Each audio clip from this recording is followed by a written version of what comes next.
এখন সমস্যা হয়েছে কিনা বুঝছেননি, আপনার দেশে সব উল্টা।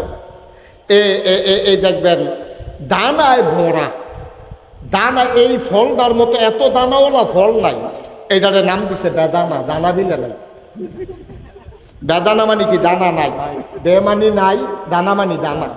দানা তো বুঝছো না কেন, দানা দানা যেমন সাইয়া রয়েছেন মনে হয় নতুন শুনতে আছেন ওয়াজ। বেদানা নাম দিছে কি দানা, আছে নাকি নাই? মা কথা কেনা, দানা কি কম না বেশি? এই ফলের মতো দানা আমের ভিতরে মাত্র একটা দানা বড়া, আনারসের ভিতরে তো দানা নাই কেন মা আছে? তাইলে আমের ভিতরে একটা দানা মানে একটা বড়া, আর এটা সামরার তলেতে দানা শুরু মাঝ পর্যন্ত হুদা দানা, এটার নাম দিছে বেদানা। রসের লাগিয়া খাওয়ান যায় না, নিচে দিয়ে বাসন ধরে লহন লাগে, এটার নাম দিছে আনারস।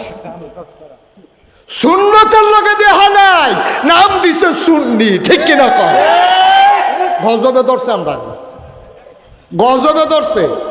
দানার লগে দেহা না, হুদা দানা নাম দিছে বেদানা, আর রসে বড়া নাম দিছে আনারস। সুন্নতের লগে দেহা নাই, নাম দিছে সুন্নি। উল্টা উল্টা সব উল্টা। হে আনারসে ভাইয়া বইছে, ভাইয়া বইছে আনারসে, ভাইয়া বইছে বেদানা। কপাল খারাপ আমরা, কপাল খারাপ। ও আপনি জীবনে ভুলে গরুরে ছাগল কর না, ছাগলরে গরু কর না, বেড়ারে বেড়ি কর না, বেড়িরে বেড়া কর না, কিন্তু সুন্নতের দেহা নাই। আপনি নিজে দেখতে আছেন সুন্নতের দেহা নাই, নাম দিয়ে বসে সুন্নি। যারা সুন্নতের পাবন্দি করে 24 ঘন্টা, তাদেরকে আপনি সুন্নি মনে করেন না। আর যারা সুন্নতের লগে দেহা নাই, মঞ্চে ময়দানে 10-20 মিনিট, 1 ঘন্টা 2 ঘন্টা কথা শুনলে আপনি সুন্নি বুঝ জ্বালাইছে, ফার্স্ট লাইন খেত চলে এটা বুঝবেন গৃহস্থরা গৃহ কস কাটতে কাটতে যে মাইগানো দীক্ষা দীক্ষা, ঠিক নিও। আরেকবার খেতের লাইল কুবাইতে কুবাইতে এবার ডেইলি বছরে বছরে খালি আগুয়ায়। হ্যাঁ বাড়া বালা গৃহস্থ, হ্যাঁ বাড়া বালা গৃহস্থ, টে হাওলা তুই তো বলে রুচি মজাই আব্বারের কাছে টে বাবা, হ্যাঁ বাড়া বালা মানুষ। গজবে ধরছে আমরা, আল্লাহ যেন হেফাজত করে, সবাই করা হবে। তাহলে আমি যেটা বুঝাইতে চাইছি, সব কথার শেষ কথা যেখান থেকে আমার ওয়াজ শুরু, মূল কথা হইল যে ইসলাম এটার একটা নিয়ম নীতি আছে। বিধান দিছে কে? আবার কোন বিধান দিছে কে? তরিকা কার? নবী। তরিকা কার? তাহলে বিধান দিছে ইনিল হুকমু ইল্লা লিল্লাহ, আল্লাহ ছাড়া বিধান দেন আর কেউ নাই, তিনি একমাত্র বিধানদাতা। আর লাকাদ কানা লাকুম ফি রাসূলিল্লাহি উসওয়াতুন হাসানা, নবী হইলেন মডেল, নবী হইলেন আদর্শ, নবী হলো আইডল, নবী হলো আইকন। কেমনে কথা কইবেন, কেমনে খাইবেন, বউয়ের লগে কি ব্যবহার করবেন, দোকানদারের লগে কেমনে চলবেন, ফুতের লগে কি ব্যবহার করবেন, জিয়ের লগে কি ব্যবহার করবেন, জিয়ের জামাইর লগে কি ব্যবহার করবেন, নায়নাতপুরের লগে কি ব্যবহার করবেন, সব নবীজি শিখাই দিয়া গেছে। আপনার নানা হইছে, আপনার নবীজি হাসান হুসাইনের লগে কি ব্যবহার করছে, এটা কুতুর ফইরালন, এরপরে নানা হইয়া তইলে দেখবেন আপনি পৃথিবীর ভিতরে সেরা নানা হইতে পারবেন, ঠিক কিনা কন? ব্রাহ্মণবাড়িয়া জেলাধীন হাবলা উচ্চ দিঘির পূর্ব পার একতা ইসলামী যুব সংগঠনের উদ্যোগে কবরবাসীদের মাগফিরাত এর আশায় 8ম বার্ষিক ঐতিহাসিক ইসলামী মহাসম্মেলন উপলক্ষে আজ 22 জুন রোজ শনিবার কমাও বরকতময় দিন শেষে অন্ধকারের চাদর যখন পৃথিবী ঢেকে দিয়েছে, জানান দিয়েছে রাত হয়ে গেছে। গত 2-3 দিন ধরে আকাশে মেঘের ঘন ঘটা আর বৃষ্টির রিমঝিম বরিশন ধারা কর্তৃপক্ষের মনে নিশ্চয়ই আতঙ্ক ধরিয়ে দিয়েছে, মাহফিল করা যাবে কি যাবে না। সকল জল্পনা কল্পনার অবসান ঘটিয়ে দোদুল্যমানত অপেক্ষা করে, সকল আতঙ্ক বিদায়ী করে দিয়ে যিনি আমাদেরকে মেঘ মুক্ত আকাশ, বৃষ্টি মুক্ত রাত উপহার দিলেন, ওই আলিশা মাহবুদের দরবারে অবনত মস্তকে সশ্রদ্ধ চিত্তে হৃদয়ের সবটুকুন আবেগ, উচ্ছ্বাস, ভালোবাসা, আকুতি কাকুতি মিনতি জমা করে মাবুদের শিখানো কালেমা দিয়ে চিৎকার করে সবাই পড়ি আলহামদুলিল্লাহ। জনাব সাহেবে সদর, যিনি আজকে সভাপতি হিসেবে উপস্থিত থাকার কথা ছিল, তিনি আসতে পারেননি। জামিয়া ইউনুসিয়ার সম্মানিত সিনিয়র উস্তাজ আল্লামা হাফিজ মুফতি আবদুল্লাহ কাসিমি সাহেব, তিনি আসতে পারেননি। সভাপতি আজকে সভাপতির দায়িত্ব পালন করছেন আমার আদরের ধন কলিজার টুকরা, এই এলাকার বিশিষ্ট আলেমে দ্বীন, বিশিষ্ট হাফিজ মৌলানা কারি সাইদুল ইসলাম সাহেব। আজকের বিশেষ বক্তা হজরত মৌলানা আব্দুল হামিদ সাহেব, হজরত মৌলানা লুৎফুর রহমান কাসেমি সাহেব। আলোচনা করেছেন মৌলানা কারি আলাউদ্দিন আইয়ুবী সাহেব, মৌলানা মুফতি বেলাল বিন রহমত সাহেব। মাহফিলের প্রিয় পরিচালক মৌলানা হাবিবুর রহমান, উপস্থিত এ এলাকার বিভিন্ন মসজিদের ইমাম সাহেবান, ওলামাই কেরাম, মুরব্বিয়ানে আযাম, কলিজার টুকরা যুবকেরা, পর্দার আড়ালের মা ও বোনেরা, সবার প্রতি আমার আবারও আন্তরিক সশ্রদ্ধ সালাম। আসসালামু আলাইকুম ওয়া রাহমাতুল্লাহি ওয়া বারাকাতুহু। আমি আপনাদের এই গ্রামে কখনো আর আগে আসিনি, কিন্তু আপনাদের পার্শ্ববর্তী এই রাস্তা দিয়ে আমি অনেকবার আসা যাওয়া করেছি। পার্শ্ববর্তী নারুই, ব্রাহ্মণগ্রাম, ব্রাহ্মণহাতা, বিরামপুর, আরও কয়েক জায়গায় আমার আসা হয়েছে। হ্যাঁ, সেন্দ এসেছি আমি, কিন্তু ঠিক এই জায়গাটাতে আমার কখনো আসা হয়ে উঠিনি। যদি আমি কখনো এখানে আসিনি, কিন্তু আমি যখন আসলাম, আমি দূরে মনে করে একটু আগেই রওনা করেছিলাম। এজন্যে মাগরিবের আগেই আমি চলে এসেছিলাম। এসে দেখলাম আপনাদের যিনি ইমাম ও খতিব, তিনি আমার অনেক আগ থেকে পরিচিত। যারা দাওয়াত দিতে গিয়েছেন তারাও পরিচিত। আসার পরে এই এলাকার ছেলেরা যেভাবে আমাকে বরণ করে নিয়েছে, ওলামাই কেরাম, আমার মনে হয়েছে তাদের সাথে যেন আমার জনম জনমের পরিচয়। আল্লাহ তাবারক ওয়া তাআলা এই সম্পর্কটুকুন কিয়ামতের ময়দানে যেন নাজাতের উসিলা বানিয়ে দেন। সবাই পড়ি আমিন। বন্ধুগণ, এই সিজনে আমাদের দেশে সাধারণত মাহফিল হয় না, কারণ এটা বৃষ্টির মৌসুম, একটা টেনশন থাকে, করা যাবে কি যাবে না, 50-50 চান্স, হইতেও পারে নাও হইতে পারে। এই একটা পেরেশানির কারণে আমাদের দেশে সাধারণত এই সিজনে মাহফিল কেউ করে না। শীত মৌসুমেই আমাদের দেশে সাধারণত মাহফিল হয়। তো আল্লাহ আপনাদের চাওয়াকে পাওয়ায় পূর্ণতা দিয়েছেন, আল্লাহ কবুল করে নিয়েছেন। যে কয়েকদিন ধরে একেবারে একাধারে বৃষ্টি, আজকে এত সুন্দর একটা আবহাওয়া আল্লাহ দান করেছেন, মাশাআল্লাহ, আলহামদুলিল্লাহ। সবাই পড়েন আলহামদুলিল্লাহ। আল্লাহ কবুল করে নিয়েছেন, এভাবেই আল্লাহ কবুল করেন। আল্লাহ তাবারক ওয়া তাআলা এই যখন বান্দারা চায়, তখন আল্লাহ চাওয়াকে পাওয়ায় পূর্ণতা দিয়ে দেন। আল্লাহ নিজেই ওয়াজ করে দিয়েছেন, ওয়াল্লাযীনা জাহাদু ফীনা লানাহদিয়ান্নাহুম সুবুলানা ইন্নাল্লাহা লামাআল মুহসিনিন। আল্লাহ নিজেই বলছেন ওয়াল্লাযীনা জাহাদু, যারা চেষ্টা করে, ফীনা ফিদ্দীন ফিল ইসলাম, যারা ইসলাম মানতে চায়, দিন মানতে চায়, আল্লাহকে আল্লাহ বলে মানতে চায়, নবীজিকে নবী বলে মেনে নিতে চায়, দিনকে দিন হিসেবে মেনে, ইসলামকে নিজের জীবনে দিন হিসেবে মেনে নিতে চায়, লানাহদিয়ান্নাহুম সুবুলানা, আল্লাহকে পাওয়ার জন্য যত রাস্তা আছে, সুবুলানা মানে যত রাস্তা, বহু বচন, যত রাস্তা আল্লাহকে পাওয়ার জন্য আছে, আল্লাহ তাবারক ওয়া তাআলা সকল রাস্তা বান্দার সামনে সহজ করে দেন। সুবহানাল্লাহ। আপনি ব্রাহ্মণবাড়িয়া যাওয়ার জন্য যত রাস্তা আছে, আপনি নিয়ত করে নামেন, আল্লাহ আপনাকে সব রাস্তা সহজ করে দেবে। ব্রাহ্মণবাড়িয়ার সকল রাস্তা সহজ না, কিন্তু আল্লাহ বলছেন আল্লাহকে পাওয়ার যত রাস্তা আছে সব রাস্তা আল্লাহ সহজ করে দেবেন। এটা আল্লাহর ওয়াদা। সুবহানাল্লাহ বলবেন না? আল্লাহ যা ওয়াদা করেন করেন নাকি করেন না? এটা নিজেই বলেছেন ইন্নাকা লা তুখলিফুল মিআদ। আল্লাহ যা ওয়াদা করেন তিনি ওয়াদার কখনো খেলাফ করেন না। সুবহানাল্লাহ বলবেন না?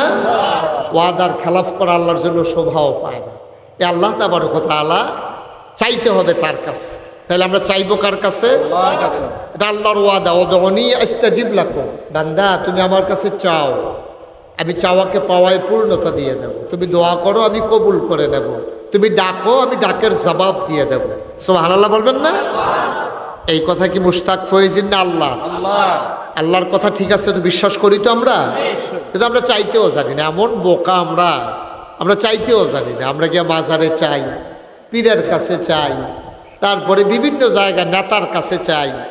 চাওয়া দরকার কোন জায়গায়? জায়গাও ছিল আপনি জায়গা মতো না চাইলে হবে কেমনে? আপনি যদি আবাল গরুর কাছে গিয়ে দুধ চান, তো এমন আছে দুধের এই যে আপনি ফাইলা লইয়া যেটা যাবেন এটাও লাথি দিয়ে ফালাই দেওয়ার সম্ভব। আবাল গরুর কাছে যেমন দুধ পাওয়া যায় না, ষাঁড় গরুর কাছে যেমন দুধ পাওয়া যায় না, ঠিক এমনিভাবে জায়গা মতো না চাইতে পারলে আপনি আপনার চাওয়াগুলোকে পাওয়ায় পূর্ণতা দিতে পারবেন না। সকল চাওয়াকে যিনি কবুল করে দিতে পারেন, সকল চাওয়াকে যিনি পাওয়ায় পূর্ণতা দিতে পারেন তিনি কে? আল্লাহ। কথা কন কে? আল্লাহ। আল্লাহ তাবারক ওয়া তাআলার কাছে চাইলে আল্লাহ দিয়ে দেন। আল্লাহ বলছেন উদউনি আস্তাজিব লাকুম।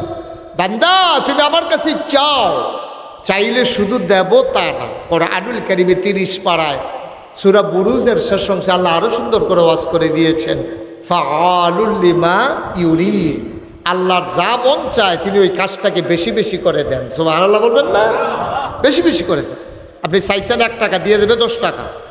আর দুনিয়ার সবার জবাবদিহিতা আছে। ছেলেটা তার আব্বা আম্মার কাছে জবাব দেওয়া লাগে, আব্বা আম্মা তার দাদা দাদির কাছে জবাব দেওয়া লাগে, সমাজের মানুষটা তার সমাজের কাছে জবাব দেওয়া লাগে, ইউনিয়নের মেম্বার জবাব দেওয়া লাগে চেয়ারম্যানের কাছে, চেয়ারম্যান জবাব দেওয়া লাগে উপজেলা চেয়ারম্যানের কাছে, উপজেলা চেয়ারম্যান জবাব দেওয়া লাগে এমপি সাহেবের কাছে, এমপি সাহেব জবাব দেওয়া লাগে আবার প্রধানমন্ত্রীর কাছে, প্রধানমন্ত্রী জবাব দেওয়া লাগে রাষ্ট্রীয় আইনের কাছে, দোদকের কাছে। এক সময় এই বাংলাদেশে যারা দুর্দণ্ড প্রথাপে ধরাকে সরা জ্ঞান করেছে, মানুষগুলোর উপর নির্মম নির্যাতন করেছে, আজকে যখন তাদের থলের বিড়াল বের হয়ে গেছে, তাদের অসংখ্য অজস্র সম্পদের কথা যখন আজকে ফাঁস হয়ে যাচ্ছে, যেই মানুষগুলো সমাজে যাদের ভয়ে মানুষ পালাইতো এখন তারা নিজেরাই পালাই গেছে। ঠিক কিনা?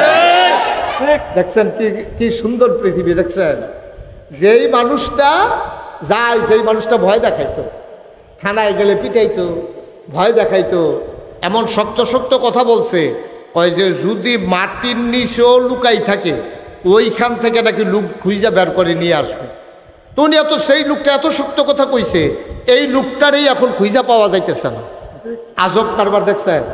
তাইলে আমাদের দেশেও এইটাই হচ্ছে সমস্যা। আমাদের কথা সুন্দর, কাজ সুন্দর না। ঠিক কিনা বলেন? অনেক ওলামায়ে কেরামও দেখবেন এত সুন্দর সুন্দর কথা কয়, কয়েকদিন তার লগে চললে বোঝা যাবে মানুষটা কদ্দুর সুন্দর। ঠিক কিনা কর? গ্রাম দেশে মানুষ একটা কথা কয়, ফার্স্ট লাইল্লা খেত চলে মানুষ চিনন যা, আর ঠেহা হাওলাত দিলে বুঝন যাবে এটা কদ্দুর বালা মানুষ। ঠিক কিনা কর? আপনি যদি ঠেহা হাওলাত দিতে পারবেন বুঝবেন যে কি বালা মানুষ। কথা 2 ঘন্টা 2.5 ঘন্টা সুন্দর সুন্দর কথা কওয়া তো সহজ, কিন্তু সারাটা জিন্দেগি ওই কথা অনুযায়ী নিজের জীবন চালানো বড় কঠিন। এই জন্য আল্লাহ তাবারক ওয়া তাআলা জানে তো আমরা যেই মার খালু, আল্লাহ এটা জানে। এই জন্য ইমানের সাথে শর্ত জুড়ে দিয়েছেন, শুধু তুমি মুখে বলবা লা ইলাহা ইল্লাল্লাহ, আমি আল্লাহ মানি না। মুখে বলবা লা ইলাহা ইল্লাল্লাহ, মুখে বলবা, অন্তরে বিশ্বাস করবা, কাজে প্রকাশ করবা। সুবহানাল্লাহ বলবেন না? শুধু মুখে বলবা লা ইলাহা ইল্লাল্লাহ আর তুমি বলবা তুমি ইমানদার, আমি তোমাকে ইমানদার হিসেবে গ্রহণ করে নেবে, এত সোজা না।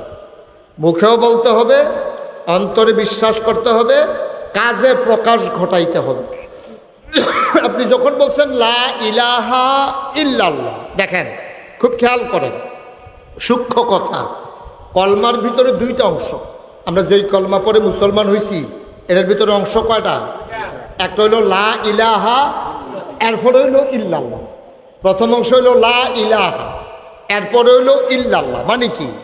মানে হচ্ছে তুমি যখন পাতিলার ভিতরে রসগোল্লা নিবা, আগে পাতিলাটারে পরিষ্কার করে লইও, নাইলে যত দামি রসগোল্লা হোক এটা কিন্তু রাবের টোহার ভিতরে লইলে খাওয়ান যেত। ফাইলার ভিতরে আপনার সবসময় রাব লন, রাব। এই ফলাফাইনা হন চিনতো না, রাব তো মুরব্বীরা চিনছেন কেন? ওরা চিনছে, তারা মাহা দিয়া কত খাইছে। রাব, রাব যেটা দিয়ে তামাক দিয়ে আগে হুক্কা খাইতো, এই রাবের টোহার ভিতরে যদি রসগোল্লা লয় খাওয়ান যাবো নি? আপনি কি কথা কইবেন মোবাইলে? লা হাওলা ওয়ালা কুওয়াতা ইল্লা বিল্লাহ, থিতাইতে আছে কথা কনের লেগে। নাউজুবিল্লাহ কন। যাও এবারে এটা লাড়া দিছে, ভালো হয়েছে, কেউ আর চিন্তাও করেন না কথা কন। আমিন কন। আহা জুড়ে কন। তো যেই কথাটা কইতাম বুঝতাম, রাবের টোহার ভিতরে রসগোল্লা লইলে খাওয়ান যায়নি? মা কথা কয় না, খাওয়ান যায়নি? মাগ না দিলে, মাগ না দিতে আছে একবার বাজারও, যে ও আমি তো মিষ্টি দোকান দিলাম, তোমরা তো আমার গুরুত্ব বুঝলা না, কেউ ক্রিম না খাইতেছ না, চিন্তা করে দেখলাম নষ্ট হওয়ার আগে তোমরা ফিরি খাওয়াই দেই, পরে বিছেরে বিছেরে কইছে। আমার নবীজি ফাতেমার লগে কি ব্যবহার করছে, কেমনে চলছে, কেমনে আদর যত্ন করছে, আপনি ওকে দূরে দি ফইরালন, আপনি হবেন সেরা বাপ। আপনি জিয়ে চিল্লাইয়ে কইব দুনিয়ায় কত বাপ দেখছি রে, আমার বাহের মতো বাপ নাই। ঠিক কিনা কর? ওই যদি নবীর আদর্শ আপনি মানতেন পারেন, আপনি যদি টেহা হাওলাত নিয়া, নবীজি যেমনি টেহা হাওলাত নিয়া কেমনে ফেরত দিছে, আহা এক ইহুদিতে টেহা হাওলাত নিছে, কাটতে নিছে বা কথা কয় না, কাটতে সবাই কথা কইেন, কাটতে টেহা হাওলাত নিছে, ইহুদিতে টেহা হাওলাত নিছে। তারিখের আগে আইয়া সেটা ইহুদি গালাগালি শুরু করছে। কত হয়েছে? শুক্রবারে দেওয়ার বুধবারে আইয়া সেটা গালাগালি শুরু করছে। ও তোমরা বেশি, তুমি বেশি ভালো মানুষ না, নবীজির নাউজুবিল্লাহ কনা দাও। কারে কয়? কত কথা কারে কয়? নবীজিরা ইহুদি কয় তোমরা বেশি সুবিধার মানুষ না। আর তুমি ভালোই বা করতে মাইতে দিয়া, তোমরা বংশের তারও তো এই কারবারে, তোমরা তারা কি টেহা হলো দিয়ে জীবনে টাইম মতো টেহা ফেরত দিছে? ফোদাইয়া মোদাইয়া লালে লাল করে লাইতে আস লগে দিয়া বেড়া যাইতে, বেড়া উমরে বইয়া রয়েছে। কি বেড়াটা হস না ডার? বা কথা কেন হস না ডার? ধমক দেওয়ার লাগছে না, চাইলে তো হেতো অর্ধেক নাই। হয়তো তোমার ডাক দেখা কয় ইয়া রাসূলুল্লাহ, তা আসলে বেড়াইছেন সেটা তেল পানি সমান মনে করে, তাই আমার সামনে আপনার এমনি গালাগালি করে খিচালি আপনি করা। নবীজি কৌমর তোমারে তারে মারার অধিকার নাই, পাওনা দাঁড়ে ডানা দাঁড়ে দুই কথা শোনাইতে পারে। আমার প্রতি যদি এত মহব্বত থাকে, সুবহানাল্লাহ সুবহানাল্লাহ, আমার প্রতি যদি তোমার এত মহব্বতে থাকে তাহলে তার টেহারা দিয়া দাও, এটা হলো আসল মহব্বত। ঠিক কিনা কও? তে যেহেতু টেহা ফানা, তে দুই কথা কইব। দেখছেন নি কথার ওজন? দেখছেন নি কি নবী ওইটা, কি নবী এটা? আর আপনার কাছে টেহা খুঁজলে আপনি কি তা কর? টেহালে বেগে গেছি গা, বেড়াই চিনছো তো তুই বেশি হয়ে গেছিস, টেহা লইছ ফকিন্দির ফুট কটা টেহা লই, সেটাতে বাজারও ভাই সেটা বেজ্জুতি করে। আপনি টেহা হাওলা দিচ্ছেন, টেহা দিয়ে হেতারে হকিন্দির ফুট কোনে টেহা কি আপনি? টেহাই টেহা দেন না, হাতে বিলে হকিন্দির ফুট, হেতারে গালাগালি করতে আসেন, মারতেন ধরছেন। আপনার কটা জিফুত আছে দেখে এটা রেলওয়ে ব্যাট দিয়ে তাদের ফাতলা ফাতলা করে খুব দিয়ে দিচ্ছেন। এটা কি আপনি কারবার করছেন? এটা তে যেহেতু টেহা ফান্ডাতে তো দুই কথা কইবই, আপনার দায়িত্ব হইল টাকাটা দিয়ে দেওয়া। এটা শিখাই দিছে নবীজি, সুবহানাল্লাহ করেন। সলমান মন দিয়ে শুনো রে ভাই, আমার আল্লাহ রাব্বুল আলামিন তোমাকে আমাকে মানুষ বানানোর পরে এমনে এমনে ছেড়ে দেন নাই। কোন পথে গেলে জান্নাত, কোন পথে গেলে জাহান্নাম, কোন পথে গেলে লাভ, আর কোন পথে গেলে লোকসান, কোন পথে ভালো, কোন পথে মন্দ, কোন পথে কল্যাণ, কোন পথে অকল্যাণ, কোন পথে শিরক বেদাত, কোন পথে তাওহীদ রিসালাত, কোন পথে কুফর, আর কোন পথে ইসলাম জানানোর জন্য যুগে যুগে আমার আল্লাহ মানুষের মাঝ থেকে যাচাই করে বাছাই করে করুণা করে দয়া করে মায়া করে একদল উত্তম চরিত্রের মানুষ, যাদের জীবনে গোনাহ নাই, গোনাহ হওয়ার সম্ভাবনাও নাই, এমন একদল মানুষকে আমার আল্লাহ আমাদের জন্য আইডল করে, নমুনা বানাইয়া, আদর্শ বানাইয়া, নবী এবং রাসূল বানাইয়া আমাদেরকে উপহার দিয়েছেন, ঠিক কিনা? মুসলমান, মন দিয়ে শুনো রে ভাই, এই নবীজি ১,৫০০ বছর আগে তোমার জন্য ছিলেন আদর্শ, নমুনা, আইডল, আইকন। তিনি জানিয়ে দিয়েছেন সব কেমন করে করা লাগবে। তোমাদের জন্য আরেকজন আদর্শ আছে, তিনি হচ্ছেন মুসলমানের জাতির পিতা, ওনার নাম হইল ইব্রাহিম আলাইহিস সালাম, ঠিক কিনা?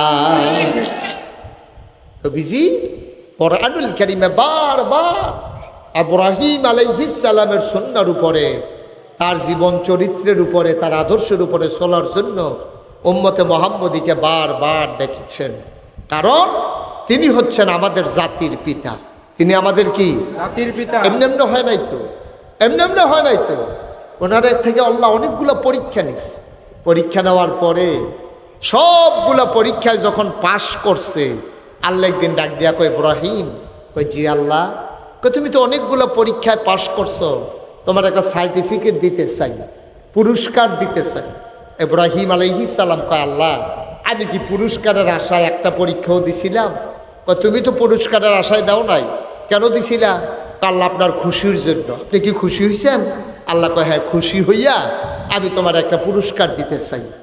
ইব্রাহিম আলাইহিস সালাম ডাক দেয়া কয়, ইয়া রাব্বাল আলামিন, পুরস্কারের আশা একটা পরীক্ষাও দেই নাই, আপনি খুশি হইলে আমি খুশি। আল্লাহ ডাক দেয়া কয়, ইব্রাহিম রে, সবগুলা পরীক্ষায় পাশ করেছো, দুনিয়ায় শুধু একটা পরীক্ষায় পাশ করলো, একটা সার্টিফিকেট দেয়, আমিও তোমার একটা সার্টিফিকেট দিতে চাই, একটা পুরস্কার দিতে চাই, একটা মর্যাদা দিতে চাই। ইব্রাহিম ডাক দেয়া কয়, মাওলা ও রব্বে কারীম, আপনি দিতে চাইলে আমার আপত্তি নাই। আবার আল্লাহ সুন্দর করে জানিয়ে দিলেন, কিয়ামত পর্যন্ত যত মানুষ দুনিয়াতে আসবে, মুসলমান যারা হবে, সবার জন্য আমি তোমারে বানাই দিলাম মুসলমানের জাতির পিতা। এই জাতির পিতা আমাদের আব্বা। আমাদের কি হয়? কথা কন, সবাই কন, কি হয়? এই আব্বা ইব্রাহিম। এখন আব্বারে আব্বা হগলে কইছেন না, হলো এই মঞ্চে যারা আছে তারাও কইছে না। তারা মনে করছে আব্বাটা কি বিপদে পড়ে। আব্বা ডাকলে তো লাভ, লাভ ছাড়া লস নাই, তো ওয়ারির সূত্রে কিছু জায়গা জমিও পাইতেন পারেন। ইব্রাহিম আলাইহিস সালাম আমাদের কি হয়? আব্বা। সবাই কোন কি হয়? আব্বারে আব্বা ডাকতে শরম করে না? আজাগাত কুজাগাত গিয়া পারেন ভালো, আজাগাত কুজাগাত গিয়ে আব্বা কইয়া লইয়া পড়ে তো পুরইয়া। আর আসল আব্বার আব্বারা আমাদের 5 জন আব্বা। কয়জন আব্বা? 5 জন না, 3 জন আব্বা। একজন হইল জাতির পিতা, আদি পিতা আদম। 2 নম্বরে হইল আমাদের জাতির পিতা ইব্রাহিম। 3 নম্বরে হইল আমাদের নবী মুহাম্মদুর রাসূলুল্লাহ, আমাদের রুহানি পিতা। আর 4 নম্বরে হইল যার যার আব্বা তার, যার যার আব্বা। তো কয়জন হয়েছে? 4 জন। মা কথা কানা দেখি, কয়জন হয়েছে? 4 জন। আর বাইরে কোনো আব্বা নাই? আর বাইরে কোনো আব্বা আছে না? শ্বশুর আব্বা না, এটি ফার্ম, ফার্ম। শ্বশুরের যা আব্বা না, ফার্ম দেওয়ানের লেগে। আব্বা হইলো মূল 4 জন। একজন হইলো আমাদের আদি পিতা আদম, জাতির পিতা ইব্রাহিম, রুহানি পিতা নবী মুহাম্মদুর রাসূলুল্লাহ। আরেকজন হইলো আপনার আব্বা, যারা যে জন্ম দিছে সেই আব্বা। এরপরে যে আমরা দেশে যে আব্বারা, এটি ফাও আব্বা। এই আব্বা ভাল কারাইতো না, এটি ফাও, এটি কোনো কামও লাগতো না। তাহলে আব্বা কয়জন? 4 জন। স্বীকার করে না দেখি, কয়জন? 4 জন। বলেন মারহাবা, বলেন আমিন। তাহলে আমাদের জাতির পিতা ইব্রাহিম। আচ্ছা, এবার কোন আপনার আব্বা 5 কানি জমিন রেখা মারা গেছে, আপনার যত ভাই হন, আপনার আব্বাতে কিছু অংশ পাইবেন নাকি পাইতেন না? আমার কথা কয় না, পাইবেন নাকি পাইতেন না? যেহেতু বাপ জমির মালিক, আপনি কিছু কম বেশি জমিন আপনি পাইবেন। আবার অনেক জেনেটিক প্রবলেম আছে। মনে করেন বাপের সর্দি লইতো বেশি, ঠান্ডা লেগে দিত, খালি হাসি দিত, খালি কাশ দিত, তেও এই হাসি কাশি পাইছে। আপনার হুফুয়ে প্রায় কয়, এই আমরা বাতি জ্বালাতে পুরা ভাইসাবের মতো হয়েছে, ভাইসাবেরও একটা ফোড়া ব্যাগ ফললে সহ্য করতে পারছে না, তেও করে বদলাইয়া তার আব্বার মতো হয়েছে। তেও একটা ফোড়া ব্যাগ ফললে আসমানও হাস ধরলে হাসি শুরু করে। ওই বাফেরতে পাইছে, বাফের ঠান্ডার সমস্যা আছিল, ফুতেও ঠান্ডার সমস্যা পাইছে। অনেক সময় মার ডায়াবেটিস থাকলে জিফুতের ডায়াবেটিস হয়। ডায়াবেটিসের 2-3টা কারণের ভিতরে একটা কারণ হইল মা বাপের থাকলে জিফুতেরও হয়। তাইলে এবার আপনাদের বিবেকের কাছে প্রশ্ন, আমরা জাতির পিতার কি নাম না? ইব্রাহিম আলাইহিসসালাম। না আদম হইল আদি পিতা, আর জাতির পিতার কি নাম? সবাই আমরা জুড়ে কয়াম, আমরা জাতির পিতার কি নাম? ইব্রাহিম আলাইহিসসালাম। ইব্রাহিম আলাইহিস সালাম। আচ্ছা, এবার বাপের ঠান্ডার সমস্যা থাকলে যদি ফুতের হয়, মা বাপের ডায়াবেটিস থাকলে যদি জিফুতের হয়, তাহলে আমরার আব্বা ইব্রাহিম আলাইহিস সালামকে আল্লাহ অসংখ্য পরীক্ষা লইছে। কেউ কইছে 40টা, কেউ কইছে 70টা, কেউ কইছে 100টা, ওকে সর্বনিম্ন 40টা নিচে কেউ নামছে না। তাহলে 40টা পরীক্ষা আব্বারতে যদি আল্লাহ নিয়ে থাকে, তাইলে ফুতাইত হিসাবে আমরাও 2-1টা পরীক্ষা দেওয়ান লাগতে পারে, এটা বুঝে ধরেনি। কথা কোনো তো বুঝে ধরেনিও। আব্বা যদি 40টা পরীক্ষা দেওয়ান লাগে, হেই আব্বার ফুতাইত হিসাবে আমরাও 2-4টা পরীক্ষা আল্লাহ নিত পারে, না নিলে ভালা, কিন্তু নিত যে পারে এই সম্ভাবনা আসেনি। কথা কোনো আসেনি। এবার আমরা যারা বুদ্ধিমান মানুষ কায়দা কইরা আব্বাই কেমনে কোন পরীক্ষাটায় পাস করছে এটা আমরা শিক্ষালাম। শিক্ষালাইলে আমরার জীবনে যখন এই পরীক্ষা আইব, আব্বা যেমন পাস করছে আমরা হেমনে পাস করে লাম। সুবহানাল্লাহ।